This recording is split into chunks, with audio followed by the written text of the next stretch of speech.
राधे राधे, जय माता दी। आज हम आपको एक कहानी के माध्यम से कुछ समझाने की कोशिश करेंगे। वैसे तो आप सब समझदार हैं, लेकिन जो हम नई नई कहानियाँ लेके सीख के आते हैं, सुन के आते हैं, मन करता है आप सब में शेयर करें, तो आप भी सुने। जंगल में एक साधु महात्मा जी जा रहे थे। उन्होंने क्या आश्चर्य देखा कि एक हाथी को, जो सबसे ज़्यादा बलशाली माना गया है, हाथी को एक पेड़ में बांध रखा है। हाथी को पेड़ में बंधा हुआ देख के उनसे रहा नहीं गया। वो गए, जो उसका मालिक था हाथी का, बोले भैया, इतने बलशाली हाथी को आपने कैसे बांधा? कैसे बांध सकता है कोई? उन्होंने बहुत अच्छी बात की और मुझे भी ये बात बहुत अच्छी लगी। उन्होंने कहा कि ये अगर हाथी हम आज बांधते तो ये नहीं बनता, क्योंकि ये अपनी शक्तियों को पहचान लेता, लेकिन इसको मैंने बचपन से ही बांधा।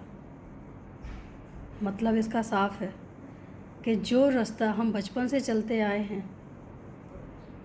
वही रास्ता हमें पसंद भी आता है और वही समझ भी आता है। तो जब हम इसको हमने बचपन से बांधा है, तो इसको ये पता ही नहीं है कि इसके अंदर शक्तियाँ कितनी हैं। इसको तो आज भी लगता है कि हम इसको पेड़ से बांध सकते हैं, पर हकीकत तो ये है कि अगर ये चाहे तो ये पूरे जंगल के पेड़ ही उखाड़ के फेंक दे अपनी सूंड से, लेकिन ऐसा नहीं कर पाता है। क्यों नहीं कर पाता है? क्योंकि इससे अपनी शक्तियों का ज्ञान ही नहीं है। जिसको अपनी शक्तियों का ज्ञान नहीं होता है, उसके साथ आप कैसा भी व्यवहार कर सकते हैं, लेकिन जिसे शक्तियों की पहचान है, वो फिर बंधन में नहीं रहता है। जो ईश्वर से जुड़ गया, उसको अपनी पहचान हो जाती है, क्योंकि परमात्मा ही हमारा सर्वस्व है। हम परमात्मा के ही अंश हैं, और जो परमात्मा का अंश है, तो क्या वो शक्तिशाली नहीं होगा? उसमें वो सारी शक्तियाँ हैं जो हमें एक जीवन जीने की कला सिखाती हैं। कला सिखाने के साथ साथ हमें अपने अच्छे मार्गदर्शन दिखाती हैं। होता क्या है, हम वहीं पे सिमट के रह जाते हैं। हमारा परिवार, हमारा घर, हमारे बच्चे, ये हमारी जिम्मेदारियां हैं। ये तो हम करते ही जाएं, लेकिन भगवान ने जो हमें शक्तियां दी हैं, उनको भी तो पहचानो। उनसे हम क्या क्या कर सकते हैं? भगवान तो आएंगे ही आएंगे। कब आएंगे? जब हम भगवान को बुलाएंगे। तो भगवान को बुलाने के लिए हमें टाइम तो मिलता ही नहीं है। अगर हम टाइम निकालेंगे तो ही टाइम मिलेगा। तो अगर हम स्पेशल टाइम निकालते हैं तो बहुत अच्छा है, लेकिन अगर हम चलते फिरते भी भगवान का नाम लें, हम टाइम नहीं निकाल पा रहे हैं, हम भगवान का नाम ले रहे हैं और सारे काम कर रहे हैं, तो अपनी जिम्मेदारियां भी कर रहे हैं और भगवान को भी नहीं भूल रहे हैं। हमारे अंदर सिर्फ सोच की कमी होती है।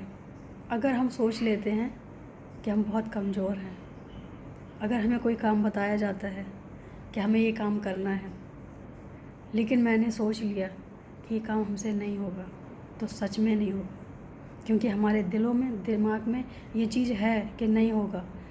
ये हमारी बॉडी सिर्फ हमारी सोच से चलती है।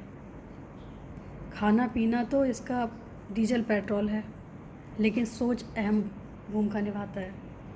कि अगर हम सोच लें कि ये काम हम कर सकते हैं, तो हम कर सकते हैं, और अगर हमने ये सोच लिया कि ये काम हम नहीं कर सकते हैं, तो लाख कोशिशों के बाद भी हम वो काम नहीं कर सकते हैं, क्योंकि हम अंदर से कमज़ोर हो चुके हैं। और जो व्यक्ति अंदर से कमज़ोर हो, वो बाहर नहीं लड़ सकता है, वो लड़ने में सक्षम नहीं होता है। जो व्यक्ति, जो इंसान अंदर से मजबूत है, वो हारेगा, बार बार हारेगा, लेकिन हार नहीं मानेगा। वो फिर खड़ा हो जाएगा और कहेगा कि अभी हम हारे नहीं हैं, अभी हम और लड़ सकते हैं, और आखिरी टाइम तक लड़ते रहेंगे, क्योंकि हमें अपनी शक्तियों का ज्ञान है, हमें अपने शरीर का बल का ज्ञान है। जो अज्ञानी होते हैं वो हार मानते हैं। जीवन का लक्ष्य जब तक न मिले, जब तक हार न माने। जब तक अपने लक्ष्य को ना पालें, जब तक ना रुकें। जीवन चलता रहेगा, परिस्थितियाँ बदलती रहेंगी, आती जाती रहेंगी, लेकिन उनके साथ साथ हमें अपनी सोच भी बदलती रहनी चाहिए कि हम किस मार्ग पे जा रहे हैं, कहाँ जा रहे हैं, इसका क्या मंजिल मिलेगी। इसमें हर चीज़ को समझना बहुत ज़रूरी है।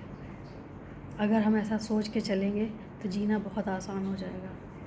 और हमें दुनिया जब तक बड़ी लगती है, जब तक हमें पूर्ण ज्ञान नहीं होता है, और हमें जब दुनिया बहुत छोटी लगती है, जब हमें पूर्ण ज्ञान तो नहीं कह सकते हैं, लेकिन थोड़ा सा अपने आप का ज्ञान हो जाता है कि हम हैं कौन, तब हमें ये दुनिया बहुत छोटी लगती है, ये जीवन हमें बहुत छोटा लगता है।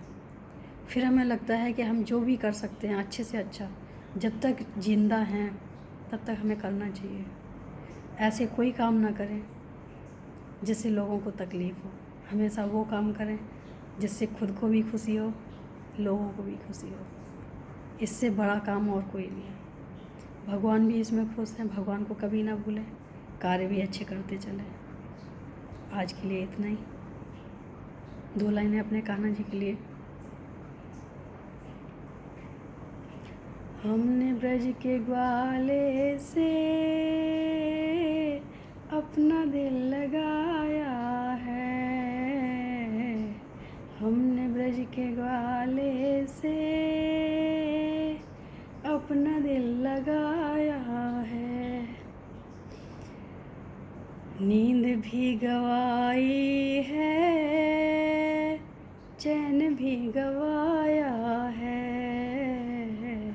नींद भी गवाई है,